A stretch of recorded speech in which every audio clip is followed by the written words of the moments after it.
Bueno, vamos a arrancar con Dando razón de nuestra esperanza, es el título de la serie, que en realidad es una introducción a la apologética cristiana.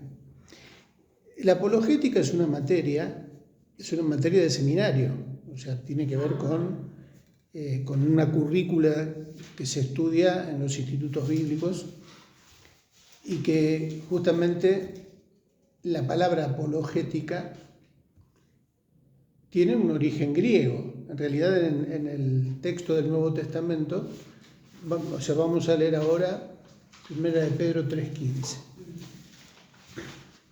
En la carta de Pedro, en la primera carta, la intención del apóstol es alentar a los cristianos que comenzaban a ser perseguidos. Estamos hablando de la época de Nerón,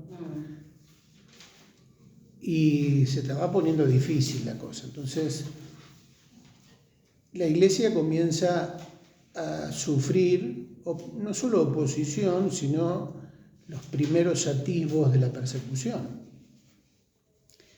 Y eso significaba acusaciones, difamaciones, crítica. Claro. Un tiempo muy complicado. Era complicado porque, Nerón incendia Roma. Claro, ¿A quién le echó la culpa del incendio? A los cristianos. A los cristianos.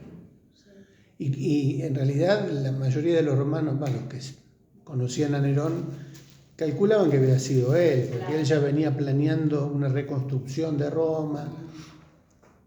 Pero como los cristianos estaban creciendo, proponían un solo Dios contra el politeísmo romano. De los romanos. Entonces empezaron medio a sacudir un poco las estructuras de la cultura del imperio y entraron a hacerse enemigos, a atacar otros intereses. Entonces los cristianos empezaron a ganarse cierta antipatía por parte del poder. Y a Nerón no se le ocurrió mejor idea que echarle la culpa del incendio. Y eso desató una persecución. Entonces, no era sencillo vivir en ese momento. Y por esa razón, Pedro escribe primera y segunda, escribe sus cartas con la intención de alentar a los cristianos para que se mantengan fieles, para que enfrenten la oposición, para que no se achiquen, sino que mantengan la esperanza en el Señor. Bueno, entonces uno va leyendo Primera de Pedro, conociendo este trasfondo, y se entiende mejor por qué aparecen ciertas cosas. Y entonces Pedro empieza a dar ciertas recomendaciones sobre cómo tratar con la gente, cómo responder a las difamaciones, a las acusaciones. No ponerse violentos, tranquilitos, no levanten mucho la perdiz. Claro, porque donde decían algo que no les gustaba, no Claro, mataban. estaba claro, la gente buscaba la mínima excusa para liquidarlos. Claro, para liquidarlos. Bueno, conociendo eso, ahí en Primera de Pedro, capítulo 1, leemos desde el versículo 13, ¿y quién es aquel que os podrá hacer daño si vosotros seguís el bien? Mas también si alguna cosa padecéis por causa de la justicia, bienaventurados sois. Por tanto, no os amedrentéis por temor de ellos, ni os conturbéis, sino santificad a Dios el Señor en vuestros corazones y estad siempre preparados para presentar defensa con mansedumbre y reverencia ante todo el que os demande razón de la esperanza que hay en vosotros, teniendo buena conciencia para que en lo que murmuran de vosotros como de malhechores sean avergonzados los que calumnian vuestra buena conducta en Cristo. O sea, conociendo el trasfondo, la situación, claro, podemos entender estas palabras de Pedro, ¿no? Dentro de estos versículos dice el versículo 15, estad siempre preparados para presentar defensa. Ahí la palabra defensa en griego es apología. O sea, la palabra apología es un término griego que significa defensa.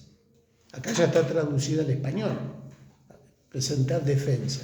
Pero en el idioma griego, en el texto dice apología. No sabía qué significaba yo. En griego, la palabra. Claro, apología es defensa en griego. Uno le escucha la palabra apología en las cuestiones legales, ¿no? O hacer apología del delito. Es un delito. Entonces, ¿qué es hacer apología del delito? La defensa. Es defender un delito, es como alentar un delito. Claro. O justificar un delito. Bueno. Como decía apología de la droga. Está haciendo apología de la droga. Está defendiendo. Por ejemplo, era una canción, ¿no? Hace tiempo. Una canción que hablaba de eso. Entonces decía que la canción hacía apología de la droga. Claro, justificaba el uso. Claro. O la práctica o lo que sea. Ajá. Por eso en el subtítulo de esta serie dice Introducción a la apologética cristiana. Entonces, más o menos ya vamos entrando en el tema y aclarando este significado, ¿no? Este concepto. Y ahí en el apunte, en la introducción, bueno, vuelve a aparecer el texto de 1 de Pedro 3:15. Sí. Y también nos va ubicando en lo que es la apología cristiana o la apología bíblica. Antes del nacimiento de la Iglesia, el Evangelio de Salvación se venía anunciando a través del ministerio profético del Antiguo Testamento. En el nacimiento de la Iglesia sigue siendo el mensaje de los profetas la base de la predicación. El plan de Dios para la redención del ser humano se encuentra contenido en las Sagradas Escrituras y a través de Jesucristo ese plan perfecto fue consumado, abriéndonos el camino para reconciliarnos con el Padre. Ahora, esto requiere arrepentimiento, conversión, Hechos capítulo 2, 38, 3:19. ¿Había leído el otro párrafo? Sí. Dejar de vivir a la manera del mundo para vivir a la manera de Dios, no por obligación, sino por una elección que se basa en el amor. El amor de Dios hacia nosotros, entregando a su Hijo para morir en la cruz por nuestros pecados, y nuestro amor y gratitud cuando entendemos lo que al Padre le costó nuestra redención. Así comienza la obra o el ministerio de la Iglesia, predicando el Evangelio, anunciando la buena noticia de salvación a partir del arrepentimiento, de entender que necesitamos un Salvador. Y la gente que fue entendiendo el mensaje y fue convirtiéndose a Cristo, aceptando esa invitación de creer en el Señor, ¿qué hacía? Dejaba todo lo que antes creía y de la manera en que vivía, para ahora empezar una vida nueva guiados por el Señor, ¿no? Eso hacía que mucha gente, y que inclusive ciudades enteras, fueran conmovidas con el testimonio del Evangelio. La gente se convertía y cambiaba la vida. Por eso en el mundo pagano, en el mundo gentil, los cristianos provocaban un sacudón, porque ¿esto quiénes son? ¿Dónde salieron? Claro. Nosotros tenemos un montón de dioses, que tienen uno solo. No hacen las cosas que hacemos nosotros. Nos generaba un choque. Era un choque de cultura, pero un choque de fe también. Claro. Eran distintos, entonces eran raros. Claro. Los cristianos. ¿Eran qué? ¿Estos dónde salieron? ¿Quiénes son? De alguna manera también sigue sucediendo hoy. Sí, eso es hoy te dicen que si vas a los cristianos te van a lavar la cabeza. Pero ¿cómo no vas a creer en la Virgen? Sí, pero no de la forma en la que crees vos. No. Ahora, la base de la predicación del Evangelio era el arrepentimiento. Claro. O sea, Juan el Bautista, cuando bautizaba, hablaba del bautismo de arrepentimiento para perdón de pecados. Cuando Jesús comienza a predicar, comienza su ministerio, también comienza de la misma manera. Arrepentidos porque el reino de los cielos se ha acercado. Siempre fue esa la invitación para creer, no solo creer. Sí, pero es necesario arrepentirse. Bueno, eso lo han visto en el discipulado, lo que es el arrepentimiento, ¿no? No es solo aceptación, no es solo remordimiento. No solo avergonzarse. Volverse sobre los pasos. Sino, claro, tiene que ver con un cambio. Un cambio. Lógicamente, bueno, como seguimos leyendo ahí, este condicionante, arrepentirse, no resulta sencillo de aceptar. Jesús comienza su ministerio proclamando el arrepentimiento para el perdón de pecados. Mateo, Lucas. Y este mensaje resulta ser un arma de destrucción masiva para el reino de las tinieblas. Y si bien Satanás no puede impedir que la buena noticia sea anunciada, sí intenta desacreditarla, distorsionarla, confundir su mensaje y atacar a sus mensajeros para sacarlos del medio. Pero la victoria final ya fue ganada por Jesucristo. ¿Qué sucedía a medida que la iglesia se iba extendiendo en el imperio? ¿Qué es lo que sigue sucediendo ahora? Que cuando el evangelio de salvación gana a las personas, las rescata, las saca del reino de las tinieblas, ¿qué hace Satanás? Se resigna, se queda así mirando triste. No, al contrario, va a buscarlos para sacarlos de ahí. Vamos a sacarnos de ahí. Claro, no le conviene.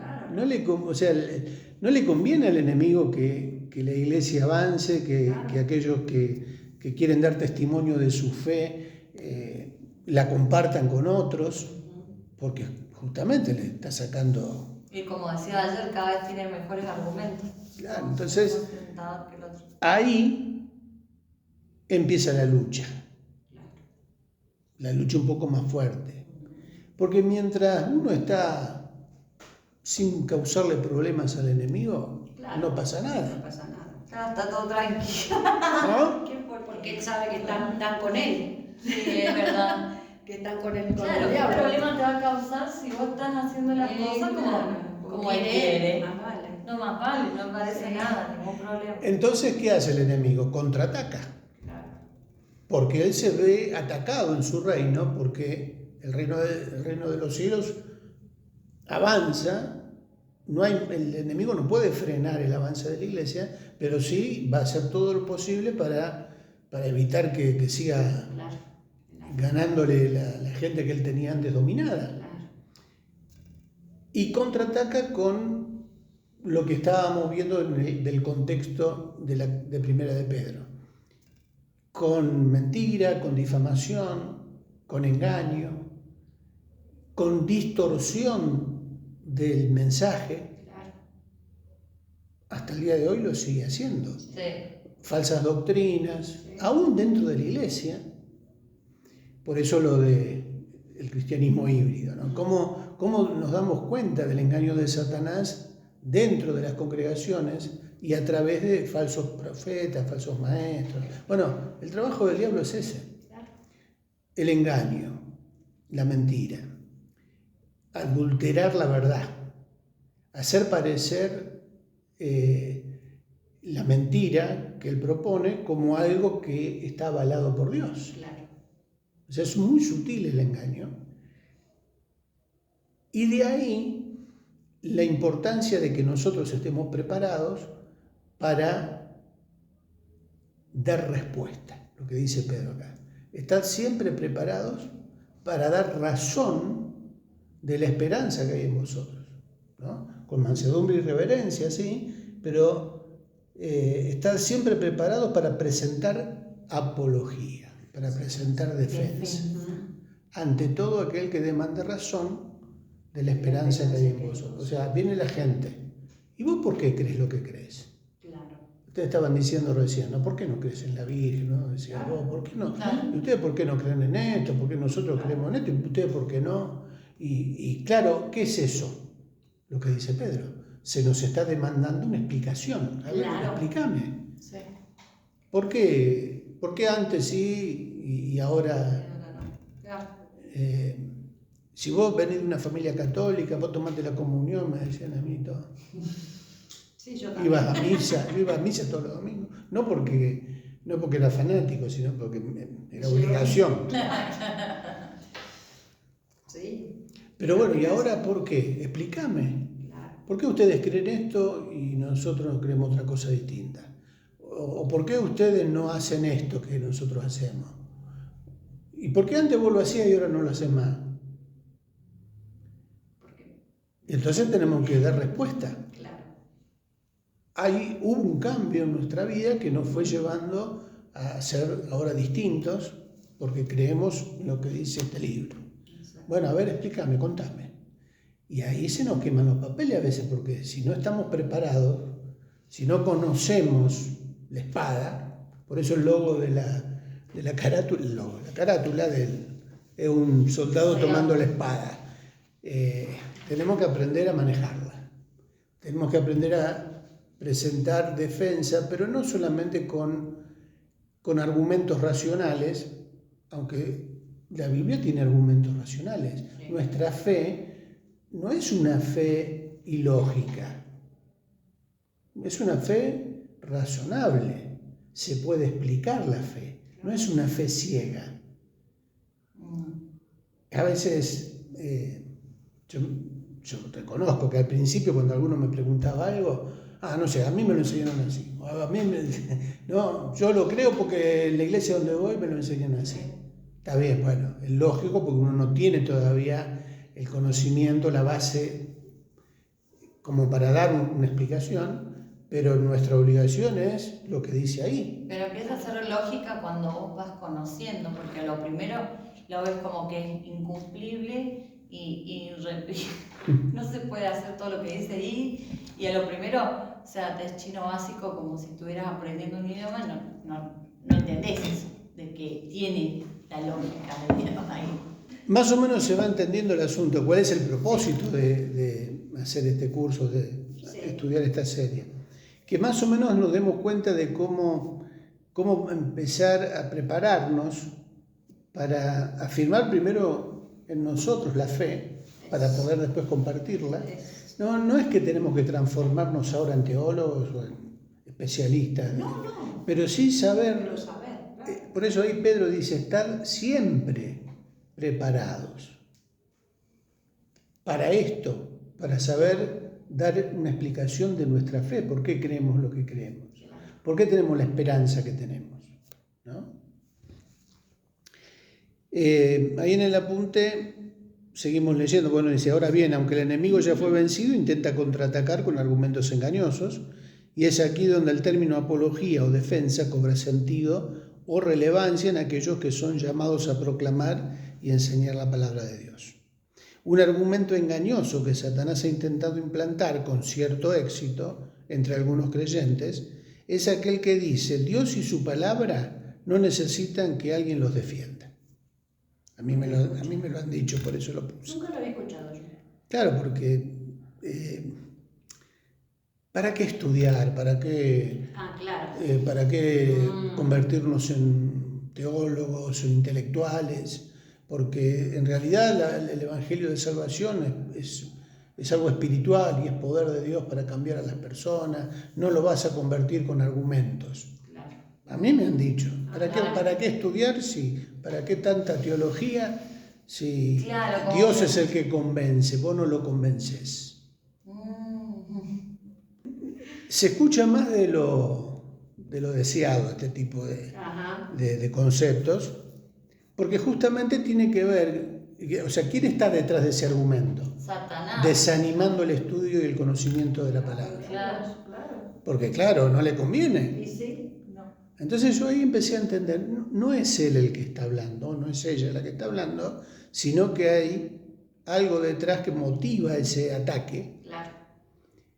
Y que de última, si si en una de ellas tiene éxito, logra que yo diga, sí, tenés razón, ¿para qué estudiar tanto? Si ya Dios es el que convence. El Espíritu Santo, dice la palabra, es el que convence del pecado, no vos.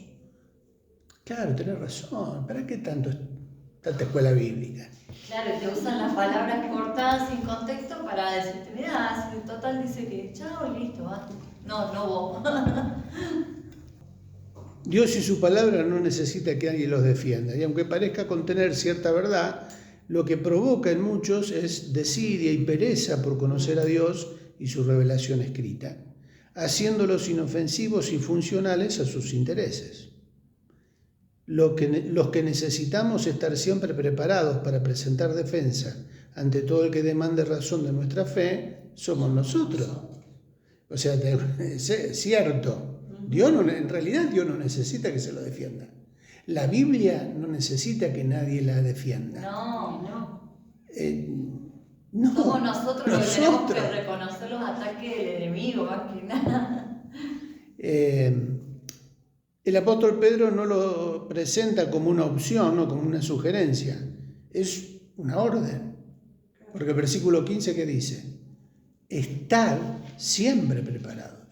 Siempre, no a veces, no un ratito. Estad siempre preparados. No dice, si quieren, preparen, si quieren. A la tarde, si tienen tiempo. Claro, si tienen tiempo. Hacerle tiempo un ratito en la mañana y claro, si no se hagan problemas. Claro. No lo dice así. No. Dice, estad siempre preparados. Alertas. Por eso es mejor obedecer a Dios antes que a los hombres.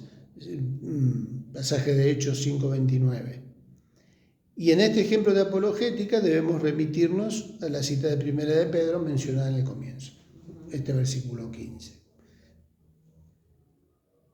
Más o menos vamos entendiendo, estamos todavía en la introducción que plantea el propósito, el objetivo de este curso, ¿no? de prepararnos. En este texto la frase, todo aquel que os demande razón, creo que no solo se refiere a los incrédulos, pareciera ser que en estos últimos tiempos es necesario reevangelizar a aquellos que en algún momento fuimos evangelizados. Más adelante vamos a ir viendo algo de esto, pero la apologética se divide en dos partes, en dos grandes partes, ¿no?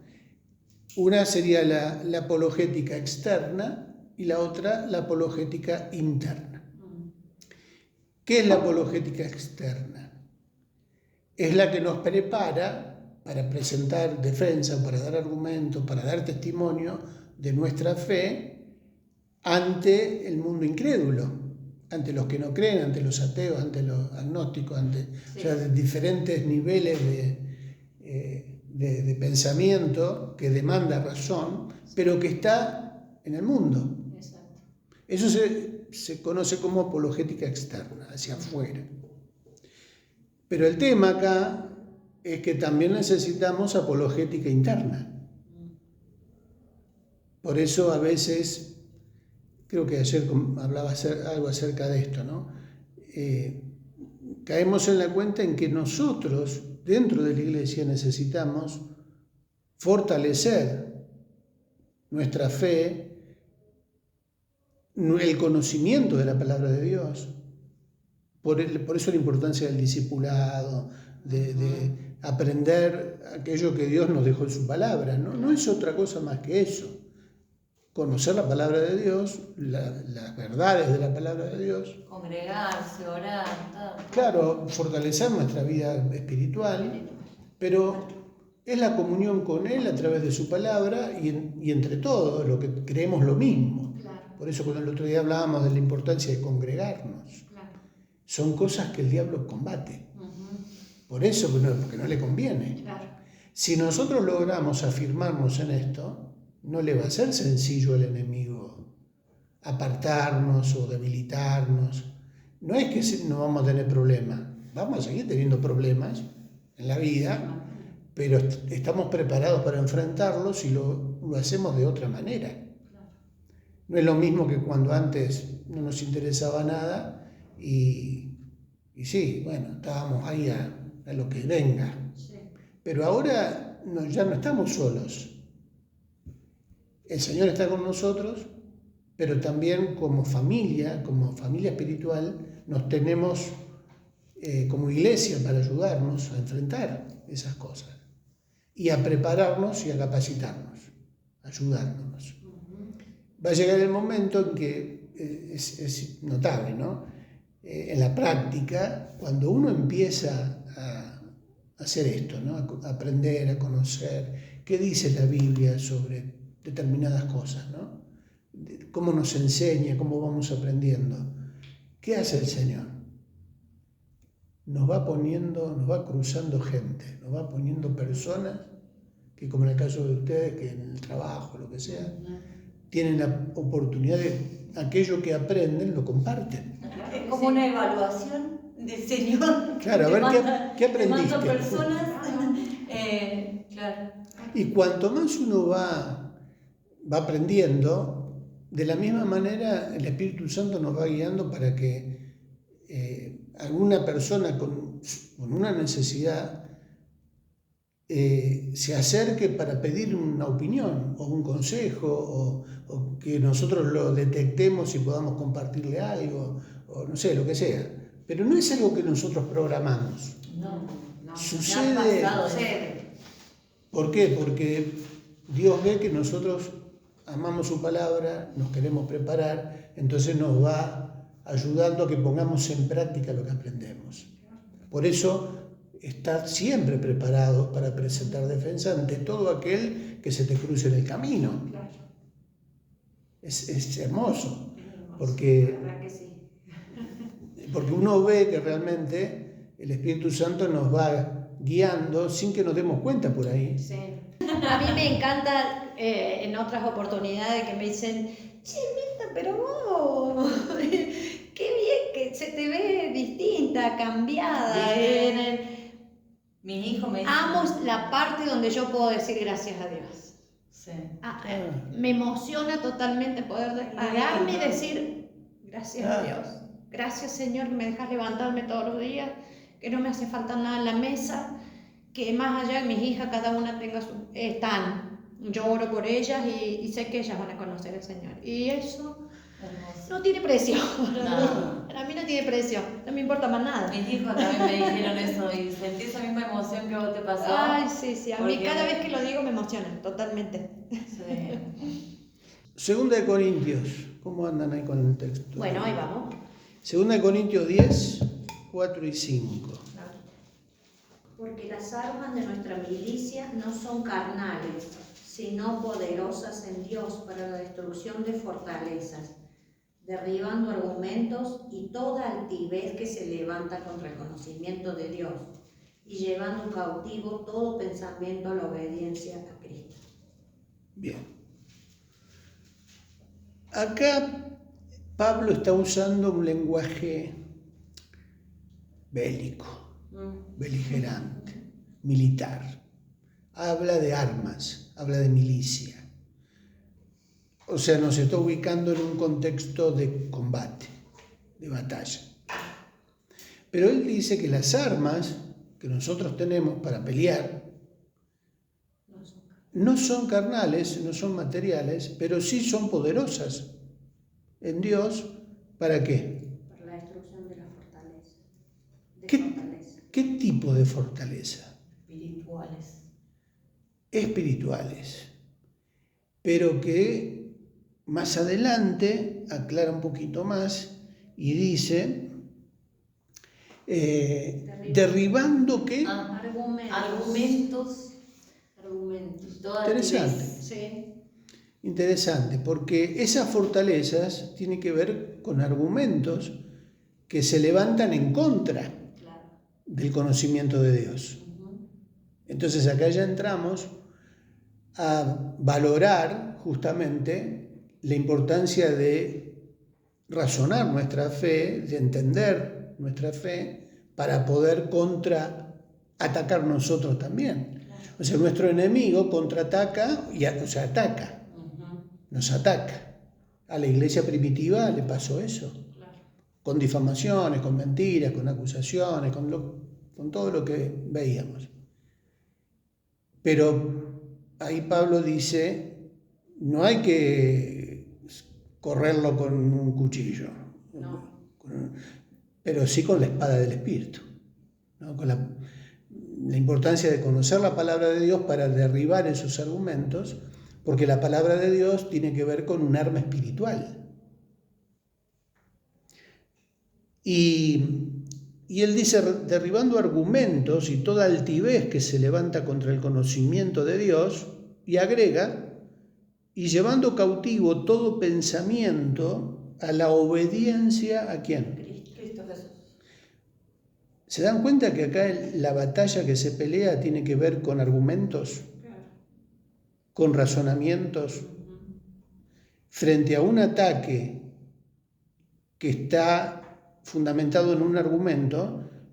Nosotros tenemos que rebatir eso. ¿Con qué? Llevando cautivo con Cristo Jesús. Claro. Ahora, tenemos que, por eso es la importancia de lo que leíamos en Pedro, hace falta que nos preparemos, porque en realidad, aunque no suene muy espiritual, es argumento contra argumento. Sí. O sea, a nosotros se nos ataca con un argumento falso, o puede ser hasta con cierta lógica, pero nosotros tenemos que tener una respuesta que supere ese argumento. Por eso, ¿esto qué demanda? Tiempo de preparación. Me tengo que sentar a leer, a ver, Señor, ¿cómo hago esto? ¿Cómo puedo hablar con un ateo que me va a decir que no hay forma de que yo demuestre la existencia de Dios? ¿Cómo puedo hablar o cómo puedo compartir lo que yo creo, experimenté en mi vida de tu existencia? Entonces yo tengo que ver, ¿es todo un desafío o no? Porque si yo me dejo llevar por la pereza o por la opinión de los que dicen, no te metas a debatir porque es tirarle perla a los chanchos, perder el tiempo, la gente que no quiere creer no va a creer, no te preocupes, deja que Dios lo toque. Orá para que conozca a Dios de alguna manera y que Dios lo toque de alguna manera es cierto, tenemos que orar. Pero ¿qué hacemos con 1 Pedro 3.15? ¿Lo sacamos de la Biblia? No es solo 1 Pedro 3.15. Hay otras partes en donde justamente se nos anima y nos desafía a que estemos preparados para predicar, para enseñar. Jesús mismo los preparó a los discípulos, los entrenó con enseñanza para que ellos vayan y prediquen. Hay una parte que nos toca a nosotros, que es presentar de una manera razonable el Evangelio de Salvación. Pero el que convence, es cierto, es el Espíritu Santo. Claro. Bueno, eso lo vamos a ir viendo más adelante. Recién estamos en la introducción. Sí, pero está buenísimo. La última parte, el último texto que tenemos en Judas, en la carta de Judas, dice: amados, por la gran solicitud que tenía de escribiros acerca de nuestra común salvación, me ha sido necesario escribiros exhortándoos que contendáis ardientemente por la fe que ha sido una vez dada a los santos. Me ha sido necesario escribirlos, animarlos a que contendáis ardientemente por la fe que ha sido una vez dada a los santos. Hay que pelear por la fe. Contender como una contienda, como un enfrentarse ardientemente, digamos. Exacto. Tener ese fervor por la fe. Claro. Pero habla de una lucha, sigue hablando acá, sigue hablando de un combate. Sí. Y es interesante cómo está en el original. En el original, o en el griego, la expresión es pelear a muerte, dice. Y hay que pelear ardientemente, dice. No hay que aflojar. Bueno, vamos a seguir la semana que viene. ¿Quieres orar, Laura? Bueno, gracias, Señor, por esta palabra, Señor. Gracias. Escríbela en nuestros corazones. Abre los ojos de nuestro entendimiento para que podamos ponerlo en práctica. Gracias por todo lo que hemos aprendido hoy, que podamos ponerlo en práctica en nuestra vida, Señor, y con nuestras familias. Gracias, Señor, por una nueva oportunidad de poder leer tu palabra y porque nos trajiste bien aquí. Gracias, Señor, por Triki, por mi compañera y por todas las personas que no están, que tenían que venir hoy. Hazle llegar también esta palabra, Señor, de alguna manera. Y te damos gracias, Señor, una vez más por estar aquí y por cuidarnos en el camino. Y te pedimos para que esta palabra se mantenga y no nos la pueda robar el enemigo de ninguna forma. Amén. En el nombre de Jesús. Amén. Amén. Bueno. Bien.